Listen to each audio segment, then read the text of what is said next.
Well, according to CNN, Biden administration officials met virtually with Paul Whelan's sister, Elizabeth Whelan, to discuss next steps on the strategy to bring him home ahead of a planned high-level conversation between the United States and Russia. Whelan has been detained in Russia after being arrested in Moscow in 2018 and sentenced to 16 years in prison for espionage. The news comes amid backlash after the Biden White House was unable to secure his release despite bringing detained WNBA star Brittney Griner home last week in a prisoner swap for convicted Russian arms dealer Viktor Bout.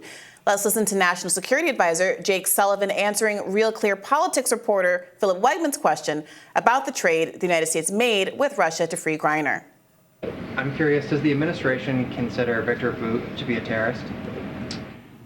Well, he's not listed as a specially designated national. What we consider him to have been was a convicted criminal, convicted of arms trafficking and other crimes, to serve a sentence. He served 12 years in detention.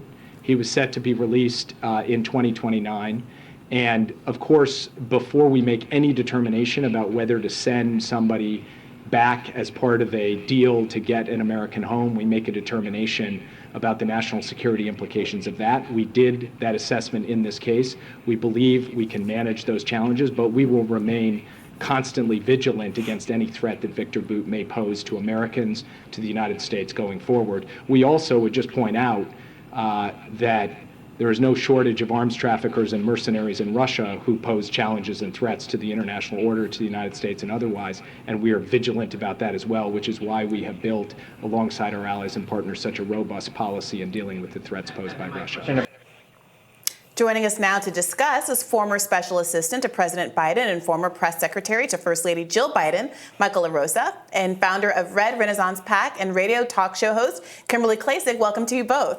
Thanks for having us. Thank you. So, Kimberly, let's start with you. Why is this anything other than a kind of feel-good story about a star, an American citizen being brought home after months of being incarcerated in Russia? Yeah, well, I think there's a lot of people that would say that it's not really a feel-good story if she had not been a celebrity. And I think that's where there's a lot of pushback, right? Because Paul Whelan, of course, there's not a whole lot of media sensation around his name because he was a former Marine, because, he was there on, he says, a tourist visit. And so a lot of people aren't really paying attention to that case. But I will say that this is kind of a bad deal when you look at it. I mean, they used to refer to Viktor Bout as the merchant of death. And apparently he tried to sell over $12 million worth of weaponry here, well, not here, but to people that were attacking Americans across the world. And so he is a very dangerous guy. There was even a Nicolas Cage movie done after him. And so I don't think... movie? So I don't know the name of it, but if people are movie buffs, Nicolas Cage actually played him in a movie. He had this fleet of cargo ships. He would actually land in different countries, dropping off all these weapons. I mean, he's a very dangerous guy. And he tried to steal the U.S. Declaration of Independence. That's a different one. Right. So there are a couple components of the conservative argument against this or issue with this that I think run the gamut of how reasonable they are. The idea that we should make the trade because he's a more dangerous individual and our generic don't negotiate with terrorist standpoint, or that this would encourage future kidnappings because they know, or arrests of people under bad conditions in Russia because they know they can extort something from us. That sounds reasonable to me enough. I am seeing some people on the right saying, well, they should have done this because Brittney Griner hates America or so, which I don't. Which by that you mean she's not a Republican, as I gather what they're saying. That seems a little silly to me. No, I don't subscribe to that. Look, everybody has their different views, and I understand that she had a different view, and that's something totally different, right? We have over 60 people across the world right now that are being obtained in other countries that we would love to bring home, and I think we should focus on that, right? Not whether or not someone's a Republican or Democrat or how they feel in general about America. Well, Michael, what do you make of some of the pushback that has been happening around the situation? Yeah, I think it's unfortunate that we're not celebrating, and all of us aren't united in celebrating an American coming home. I think even the Whelan family suggested that, and that while they are frustrated, obviously so, our hearts go out to them and the other families who have family members still held hostage in Russia. But what they did say was we should be celebrating the fact that the Biden administration did everything they could to get an American home. And that came from them. There's been a lot of, Monday morning quarterbacking from, some in the media, some in the public, some in Congress. But we need to trust the diplomats who are in the room. And as one Republican congressman from Texas said, Dan Crenshaw, this wasn't a his or her proposition. This wasn't a pick him or pick her, right? This was the deal in front of us. I think the former president, President Trump, tweeted that he had the opportunity to get Mr. Whelan out. He chose not to take that deal. That's something he has to explain to that family. But the Whelan family, while frustrated, they understand the proposition, the choice that the administration was faced with. Right, and Michael, maybe you can react to this. So David Whelan, the brother of the detained individual, said former President Trump appears to have mentioned my brother Paul Whelan's wrongful detention more in the last 24 hours than he did in the 2 years of his presidency, in which Paul was held hostage by Russia. The criticism there being this is really only a recent fixation for Donald Trump. Of course, yeah, of course. President Trump has openly bragged about his negotiating skills and ability to get a deal, but that apparently was one that he couldn't reach, even with his close friend, Mr. Putin, who he likes to talk about having a close relationship with. So it's odd that he is.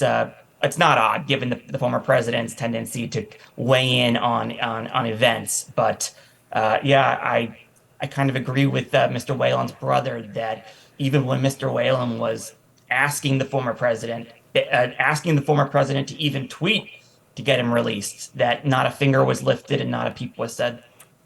Well, Kimberly, let me ask you this. Yeah. Because before, the implication was that, Brittney Griner is only getting this attention because she's a celebrity, which I think that there's legitimacy to people paying more attention to a celebrity than they would other people. Although, of course, there was a whole other discourse about how people weren't paying as much attention to her as they would if she were an NBA star as opposed to a WNBA star. But let's put that to the side for a second.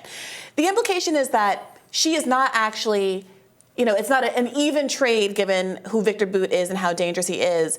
And that somehow, that Whelan is a better person to be trying to negotiate for. But it's the implication that if Bout is so bad and Bout is so dangerous, that the swap should have been for Whelan, presuming that was a possibility, which it absolutely wasn't. But are people saying that, isn't there an inconsistency between saying that Bout is in fact too dangerous to be swapped for and shoehorning Whelan into this argument about Brittney Griner's release? Yeah, so you're absolutely correct in the fact that I do believe that Victor Bout is way too dangerous for the swap in general. And so I have to push back a little bit. In 2018, President Trump, along with National Security Advisor John Bolton, they actually talked about this deal between Paul Whelan and Victor Bout, and they actually declined it because they said that Victor Bout was just too dangerous to be released. And so here we are now in 2022, and in the Biden administration, they have made this call to do this swap, which again, if you're looking at the debacle in Afghanistan and the withdrawal and just everything that we've been doing in foreign countries lately, that's a little bit scary. I hear Jake Sullivan saying that they're keeping a close eye on what's going on when it comes to Victor Bout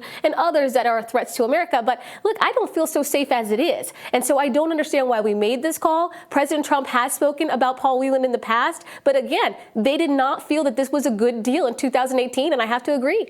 I mean, what do you have to say to that, Michael? Mr. Bout was tried in the American system of justice as a criminal. He's going to be released in 6 years, and that doesn't make him any more or any less dangerous 6 years from now or now. The question would be, is that the response? Is that the answer to refusing to bring home an American because you want to wait 6 more years, or Michael, because he's going to be any less dangerous in 6 years? This was the choice of diplomats. This was the choice that diplomats were confronted with. Again, Mr. Trump will have to explain that to the Whelan family and to the American people down the road. But this was the choice this administration faced. Michael, I have to push back respectfully here because the DEA, they tried to get Victor Bout for months. It took us 2.5 years to have him come and extradited back here to America to be tried because Russia was trying to hold on to him. This is a very dangerous individual.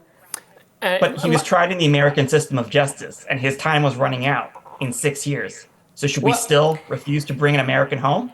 That's a question that you're going to have to answer. The Republicans who are criticizing them are just going to have to answer. This administration led and made the decision this was the choice they were going to make, because we have an opportunity to bring home an American, and we're not going to say no. Well, let's hope he doesn't do something in the next 6 years. Well, one other aspect of this, though, that I always think it's worth bringing up, we're celebrating Brittney Griner getting brought back. And the current administration is treating this as a win, even though there are all sorts of people incarcerated in our own country for very similar drug crimes. This is, a policy that spans Republican and Democratic administrations, that the Biden administration has moved very, very slowly on the scheduling of various drugs, et cetera. So many people believe that, myself included, that nonviolent, low-level drug offenders should be released anyway, and we're condemning Russia for having done this to Brittney Griner when we have people just like that. Including Victor Boot.